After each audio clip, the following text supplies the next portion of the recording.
దేశంలో విద్యా వ్యవస్థ అస్తవ్యస్తంగా మారిందన్నారు LOP Rahul Gandhi. UGC NET exams లో అవకతవకలకు మోదీ స్పందించాలని డిమాండ్ చేశారు.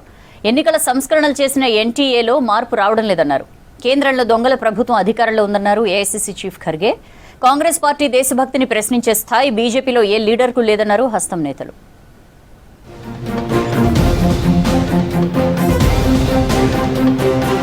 దేశంలో బీజేపీ దొంగల సర్కార్ అధికారంలో ఉందన్నారు ఏఐసీసీ చీఫ్ మల్లికార్జున ఖర్గే. విపక్ష పార్టీలను విచ్ఛిన్నం చేయడమే బీజేపీ అసలు లక్ష్యమని చెప్పారు. ప్రతిపక్ష పార్టీ ఎమ్మెల్యేలను కొనుగోలు చేసి ప్రభుత్వాలు ఏర్పాటు చేస్తున్నారని ఆరోపించారు. ప్రపంచానికి మాత్రం నైతికతపై ఉపన్యాసాలు ఇస్తున్నారని విమర్శించారు. గోవాలో పర్యటించిన ఖర్గే కాంగ్రెస్ పార్టీ దేశభక్తిని ప్రశ్నించే స్థాయి బీజేపీలో ఏ లీడర్కు లేదన్నారు ఖర్గే. आप जिता के दिए, आप सपोर्ट करें, इसका मतलब यहाँ पर किस सरकार को सरकार बनाना चाहिए था? तो कांग्रेस को। तो ये तोड़ फोड़ के जोड़ के अपना सरकार बना लिए, तो मैं क्या बोलूं? चोरों की सरकार है बोलूं, क्या बोलूं? ये लोग हमको सिखाते हैं मोरालिटी. యూజీసీ నెట్ పరీక్షలో లోపాలపై ఆగ్రహం వ్యక్తం చేశారు లోక్సభ విపక్ష నేత Rahul Gandhi. English, commerce, sociology subject question పేపర్లలో అవకతవకలపై కేంద్రాన్ని నిలదీశారు. నేషనల్ టెస్టింగ్ ఏజెన్సీ అనేది విద్యార్థుల పాలిట శాపంగా మారిందని విమర్శించారు. మోదీ పాలనలో విద్యా వ్యవస్థ ఒక ఎక్స్ట్రాక్షన్ మషిన్గా మారిందని, మీరు తెచ్చిన ఎన్టీఏ ఏం చేసిందో చూడండి మోదీ గారు అంటూ ఎక్స్లో పోస్ట్ చేశారు రాహుల్.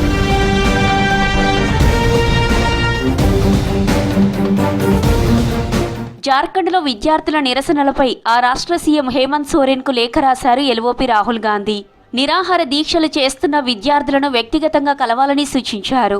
వారి సమస్యలను తెలుసుకొని పరిష్కరించాలని తెలిపారు. పరీక్షల లీకేజీలకు వ్యతిరేకంగా స్టూడెంట్స్ చేసే పోరాటాలకు కాంగ్రెస్ పార్టీ అండగా ఉంటుందన్నారు రాహుల్.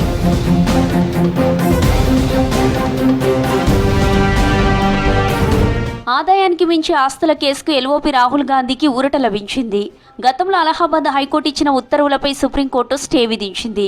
తదుపరి ఆదేశాలు వచ్చే వరకు హైకోర్టు విచారణ నిలిపివేయాలని ఆదేశించింది. అలహాబాద్ హైకోర్టుకు ఎలాంటి నివేదిక సమర్పించవద్దని సిబిఐ ఈడీని ఆదేశించింది. రాహుల్ వాదన వినకుండానే అలహాబాద్ హైకోర్టు ఆదేశాలు ఇవ్వడంపైన ఆగ్రహం వ్యక్తం చేసింది కోర్టు.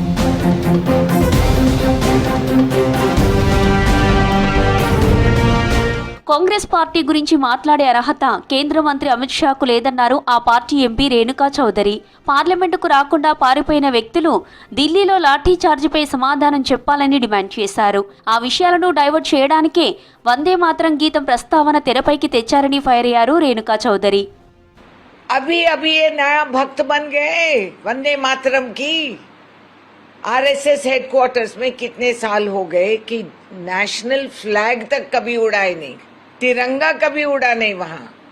और उल्टा फिर हमें ये भी बता रहे हैं, ये बहाना ढूंढे किसी ना किसी बात पर गांधी परिवार को ठोको, बस इसके अलावा इनके पास और कुछ है भी नहीं. దేశంలో ఎగ్జామ్ పేపర్ల లీకేజ్ అక్రమాలకు వ్యతిరేకంగా ఢిల్లీలో ఎన్ఎస్యుఐ శ్రేణులు భారీ నిరసన చేపట్టారు. NEET leak, UGC NET English, commerce, sociology పరీక్షా పేపర్లలో లోపాలకు వ్యతిరేకంగా ఆందోళనకు దిగారు. నేషనల్ టెస్టింగ్ ఏజెన్సీ చీఫ్ రాజీనామా చేయాలని డిమాండ్ చేశారు. ఎన్టీఏపై నిషేధం విధించాలని ప్లకార్డులు ప్రదర్శించారు నిరసనకారులు.